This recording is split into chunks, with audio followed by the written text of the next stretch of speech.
বন্ধুরা দেখো কত কুল কুড়িয়েছি। কুলের মাথা হবে, চাটনি হবে, আচার হবে, হবে সবকিছু। চলো বন্ধুরা চলে গেলাম। ওই দুটো ঢাপা ঢাপা করে কোন দুটো? এই যে সাইকেলের পিছনে সবই তো ভালো জায়গা রে। এই দেখো বন্ধুরা কি সুন্দর হেলেঞ্চের শাক দেখতে পাচ্ছ? ওই দেখো জঙ্গলে ঢুকে গেছে ওই কাকিমা। দেখো শাক তোলাও শুরু করে দিয়েছে, দেখেছো? আমিও শাক তুলবো, তাহলে দেখতে থাকো বন্ধুরা। তোমরা কে কে হেলেঞ্চের শাক খাও? এটা একটু তিতো কিন্তু খুব উপকারী, বিশেষ করে মেয়েদের জন্য খুব ভালো, সবাই খেতে পারো। বাজারে এই হেলেঞ্চের শাকের দাম আছে, আমরা মাঠে ঘাটে পাই, তাই তুলে নিই। দেখো কত সুন্দর, এই দেখো সব এক একটা বড় বড় এক একটা হয়েছে।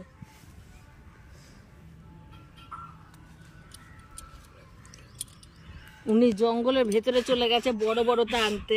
আমি এইখানে, আমি জঙ্গলের ভেতরে যেতে পারবো না, আমার ভয় লাগে। এই দেখো এইখানেই তাই কত।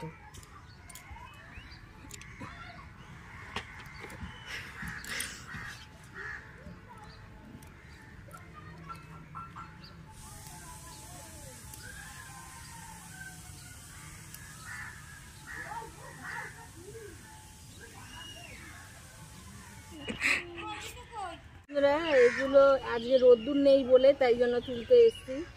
রোদ্দুর থাকলে আর তোলা যায় না, এত রোদ্দুরের তাপ, ওই কারণে। কিন্তু এগুলো খেতে খুব ভালো লাগে বন্ধুরা। সেও ওই দিকে চলে গেছে জঙ্গলের ভেতরে, আমি জঙ্গলের ভেতরে যাচ্ছি না, ওখানে জল আছে, আমার ভয় লাগে।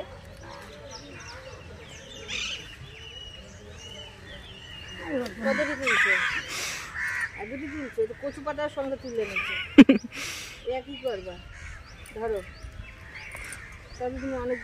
বন্ধুরা আর তুলবো না, এবার এই কটাই, এবার চলো বাড়ি চলে যাই। এইটা হচ্ছে হেলেঞ্চের শাক, তোমরা তো দেখেছো ওই মাঠ থেকে তুলেছি। আর এগুলো আমি জলে ভিজিয়ে রেখেছিলাম যার জন্য, আর কারণ এই শাকের ভেতরে প্রচণ্ড, মাঠের শাক তো প্রচণ্ড ধুলোবালি থাকে, ধুলোবালি বলতে কি কাদা, যাই হোক ওই জন্য ভালো করে আমি ভিজিয়ে রেখেছিলাম। শাকটাকে দুবার তিনবার করে ধুয়ে ভালো করে ভিজিয়ে রেখেছিলাম। এই শাকগুলো বন্ধুরা একটুখানি তেতো টাইপের হয়, একটু তিতকুটে টাইপের হয়, কিন্তু খেতে খুব ভালো লাগে। আজকে তোমাদের দেখাবো হেলেঞ্চের শাকের কীভাবে বড়া করতে হয়। আর যদি তোমাদের এটা ভালো লাগে তাহলে অতি অবশ্যই তোমরা বানিয়ে খেও, আর পুরো ভিডিওটা দেখো ভালো লাগলে।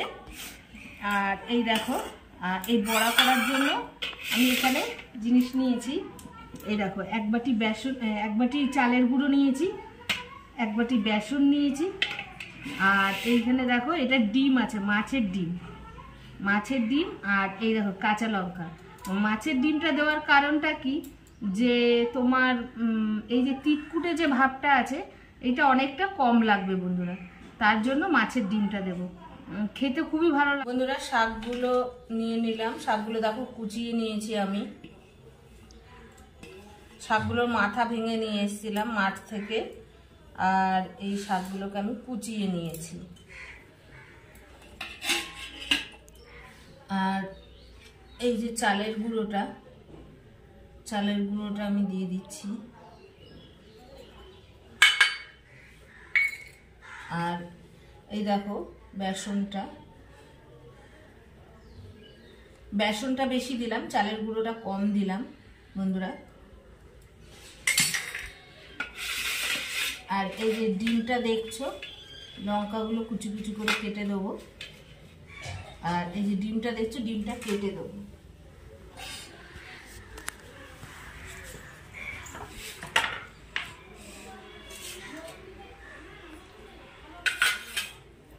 ডিমটা কেটে দেবো কেন, ডিমটা চটকে দিলে ভাল লাগবে না, ডিমটা কেটে দিলে ভালো হবে বড়ার মধ্যে। যখন মাখবো কেটে দিলাম কেন, এই যে ডিমের যে একটা আস্তরণ থাকে, এই আস্তরণটা সহজে হতে চায় না, ছাড়তে চায় না, ওই জন্য কেটে কেটে দিচ্ছি। তোমরা যদি চাও চটকেও দিতে পারো। চলো আমি দিয়ে দিলাম।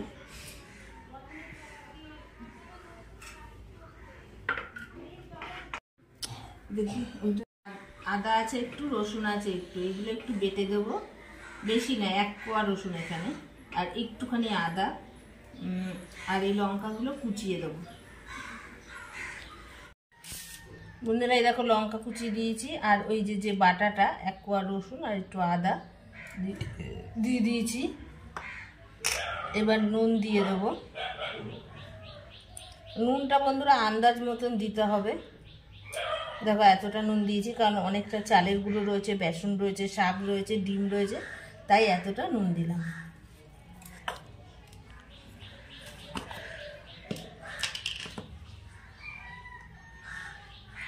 আর এইটুকানি হলুদ দিলাম। বন্ধুরা একটু লঙ্কার গুঁড়ো দিলেও ভালো হতো, কিন্তু লঙ্কার গুঁড়ো আমার ঘরে নেই, ওই জন্য আর দিতে পারলাম না। তোমরা যদি বানিয়ে খাও তখন দিয়ে নিও, আমি এইটুকুনি বলে দিলাম।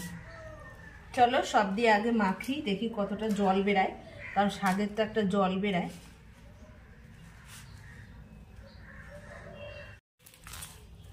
দেখো বন্ধুরা আমি একটুও জল দিইনি কিন্তু, তাই দেখো শাক দিয়ে কত জল বেরিয়েছে। জানি না একটু মেখে রাখলে, একটুখানি মেখে রাখলে পরে মজে যাবে, আবার জল বেরোবে কিনা জানি না, তাহলে তো আবার আমাকে বেসন বা চালের গুঁড়ি দিতে হবে।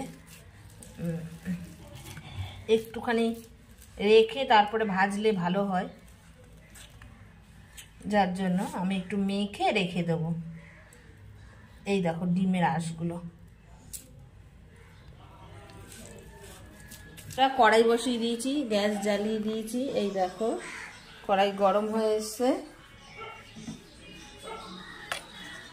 এবার তেল দিয়ে দেবো।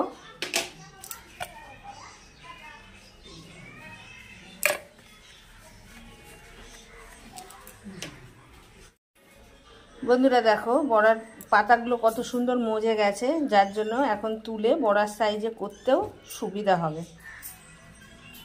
এই দেখো এরকম একটুখানি চ্যাপটা চ্যাপটা ধরনের করে নেব।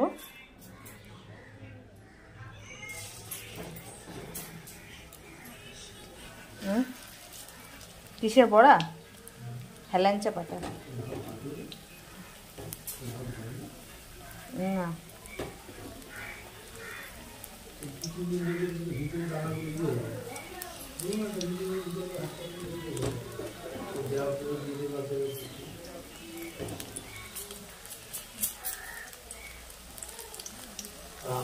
বেশি দিলাম না বন্ধুরা, 4টে দিলাম, এই 4টে হোক, তারপরে আবার দেব।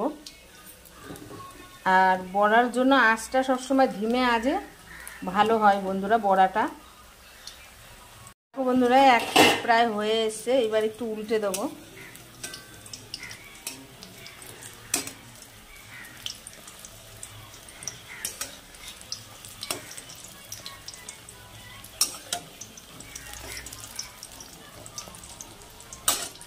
গ্যাস কিন্তু আমার আস্তে করা রয়েছে, এই দেখো বন্ধুরা।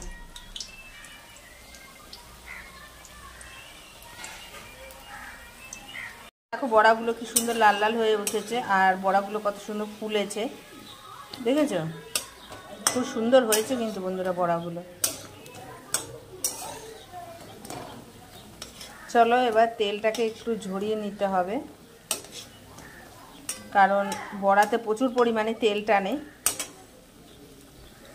দেখো বন্ধুরা একবার নামিয়ে ফেলেছি, আর এই দেখো এখানে কতগুলো নামিয়ে রেখে দিয়েছি, আর আরও কতগুলো দিয়েছি।